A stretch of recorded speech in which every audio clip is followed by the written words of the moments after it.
नमस्कार विद्यार्थी मित्रों, आज हम कक्षा 8 में इकाई 6 के विशेष प्रश्नोत्तरों का अध्ययन करेंगे।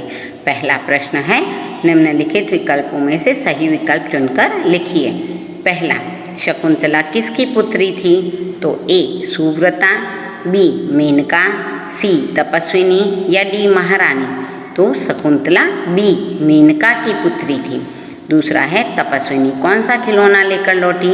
ए हाथी, बी घोड़ा, सी मोर या डी सिंह। तो तपस्विनी साथ में सी मोर का खिलौना लेकर लौटी। तीसरा है, सर्वदमन किसके साथ खेल रहा था? ए शिशु सिंह, बी शावक, सी पिल्ले या डी बछड़े। तो इसका उत्तर है ए शिशु सिंह।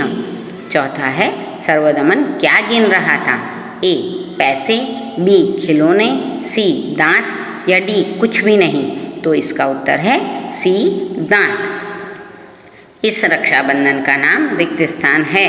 ए तपस्विनी, बी सर्वदमन, सी भरत या डी अपराजित। तो इस रक्षाबंधन का नाम अपराजित है। इस प्रकार हमने विकल्पीय प्रश्नों को हल किया है। अब प्रश्न 2 हमें कह रहा है, रिक्त स्थानों की पूर्ति कीजिए। तो पहला रिक्त स्थान है, मेनका रिक्त स्थान थी। मेनका कौन थी? अप्सरा। तो मेनका अप्सरा थी। दूसरा है, महर्षि कश्यप के पिता का नाम रिक्त स्थान था। तो महर्षि कश्यप के पिता का नाम मरीचि था। तीसरा है, पहली तपस्विनी का नाम रिक्त स्थान था। तो पहली तपस्विनी का नाम सुव्रता था। चौथा है, 13 नाम ऋषियों ने रिक्त स्थान रखा था। सो तो ठीक है।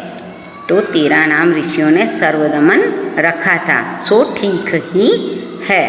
पांचवा है, सर्वदमन के मुख की दमक रिक्त स्थान के समान थी। तो सर्वदमन के मुख की दमक अग्नि के समान थी। प्रश्न 3 हमें कह रहा है, निम्नलिखित प्रश्नों के उत्तर 1-2 वाक्य में लिखिए। पहला, सर्वदमन क्या करना चाहता था? तो इसके उत्तर में हम लिखेंगे, सर्वदमन सिंह शावक के दांत गिनना चाहता था। दूसरा है, बालक को रक्षाबंधन किसने दिया था? तो बालक को रक्षाबंधन महात्मा मरीचि के पुत्र कश्यप ने दिया था। अगला प्रश्न है, दुष्यंत ने सर्वदमन के बारे में क्या अनुमान लगाया? तो दुष्यंत ने सर्वदमन के बारे में अनुमान लगाया कि यह बालक अवश्य ही किसी तेजस्वी वीर का पुत्र है। प्रश्न 4 हमें कह रहा है, निम्नलिखित प्रश्नों के उत्तर 2-3 वाक्यों में लिखिए। पहला, ऋषियों ने बालक का नाम सर्वदमन क्यों रखा? तो इसका उत्तर है, बालक वन के पशुओं के बच्चों के साथ निडर होकर खेलता था। यहाँ तक कि वह इतना साहसी था कि उसके माता पिता का भी उसे भय नहीं था। उसके इसी साहसी और निर्भीक स्वभाव के कारण ही ऋषियों ने उसका नाम सर्वदमन रखा था। सर्वदमन यानी सभी का नाश करने वाला। दूसरा प्रश्न है, दुष्यंत ने पुरुवंशीय जीवन की कौन सी 2 रीतियाँ बताई हैं? यानी पुरुवंश के लोग कौन सी 2 रीतियों का पालन करते थे?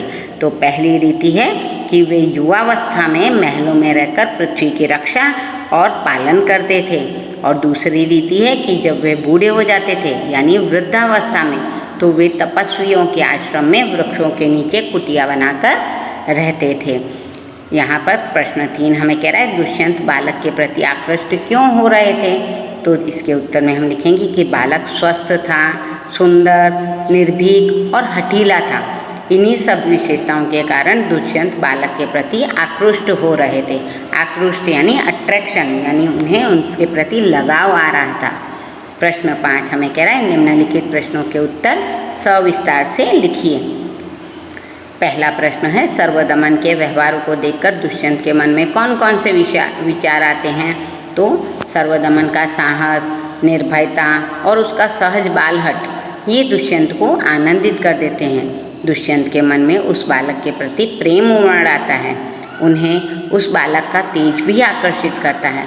बालक के हाथ में चक्रवर्तियों जैसे लक्षण और उसकी कमल जैसी हथेली, कोमल हथेली को देखकर वे आनंद और आश्चर्य में डूब जाते हैं। बालक के हाथ का स्पर्श पाकर भी वे अत्यंत सुख का अनुभव करते हैं। वे सोचते हैं कि जब उन्हें इतना सुख होता है तो जिस भाग्यवान का ये बेटा है उसे कितना सुख होता होगा। तो इन सब व्यवहारों को देखकर दुष्यंत के मन में सर्वदमन के प्रति और भी आकर्षण उत्पन्न हो रहा था। अगला प्रश्न हमें कह रहा है कि इस एकाकी के आधार पर बालक सर्वदमन की विशेषताओं का वर्णन कीजिए। तो यहाँ पर इसके उत्तर में हम लिखेंगे कि सर्वदमन सुंदर और आकर्षक बालक है। उसका मुख अग्नि के समान दमक रहा है। उसका साहसी और निर्भय स्वभाव देखकर सभी को बड़ा आश्चर्य होता है। वह सिंह शावक यानी शेर के बच्चों के साथ भी निडर होकर खेलता है।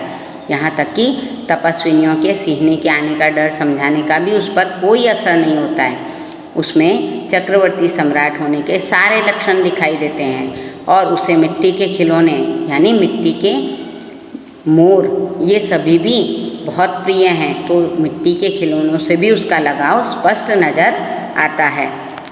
प्रश्न 6 हमें कह रहा है कि निम्नलिखित मुहावरों का अर्थ लिखकर वाक्य में प्रयोग कीजिए। पहला है बात कान पर न धरना यानी बात अनसुनी करना। तो इसके उत्तर में हम लिखेंगे कि मैं कब से बोल रहा हूँ और तुम मेरी बात कान पर नहीं धरते। दूसरा है धोखा खा जाना यानी मूर्ख बनना। तो भोले भाले लोग पीतल को सोना समझकर धोखा खा जाते हैं। प्रश्न 7 कह रहा है निम्नलिखित शब्द समूह के लिए एक एक शब्द लिखिए। मिट्टी का सौंदर्य यानी शकुंत लावण्य मिट्टी का सौंदर्य कहा जाता है। सबका दमन करने वाला यानी सर्वदमन। तीसरा है बड़े भाग्य वाला यानी बड़भागी। चौथा है शादीशुदा स्त्री यानी विवाहिता। प्रश्न 8 हमें कह रहा है निम्नलिखित विशेषणों का वाक्य में प्रयोग कीजिए। तो सुंदर और चालाक इन 2 शब्दों से हमें वाक्य बनाने हैं। मोर सुंदर पक्षी है और चालाक तो लोमड़ी सबसे ज़्यादा चालाक होती है। अगला प्रश्न हमें कह रहा है निम्नलिखित शब्दों का लिंग परिवर्तन कीजिए। लिंग परिवर्तन यदि पुल्लिंग शब्द है तो उसका हमें स्त्रीलिंग बनाना है और अगर स्त्रीलिंग शब्द है तो उससे हमें पुल्लिंग शब्द लिखना है।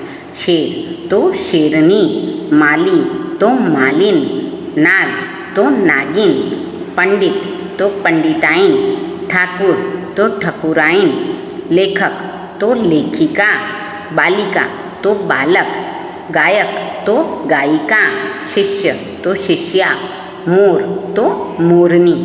अगला प्रश्न है निम्नलिखित शब्दों के समानार्थी शब्द लिखिए। जंगल यानी वन, नाहर यानी सिंह, अचंभा यानी आश्चर्य, आचरण यानी व्यवहार, कुल यानी वंश। तो मित्रों आज हमने इकाई 6 भरत इस इकाई के विशेष प्रश्नोत्तरों को समझा, पढ़ा और हल किया। धन्यवाद।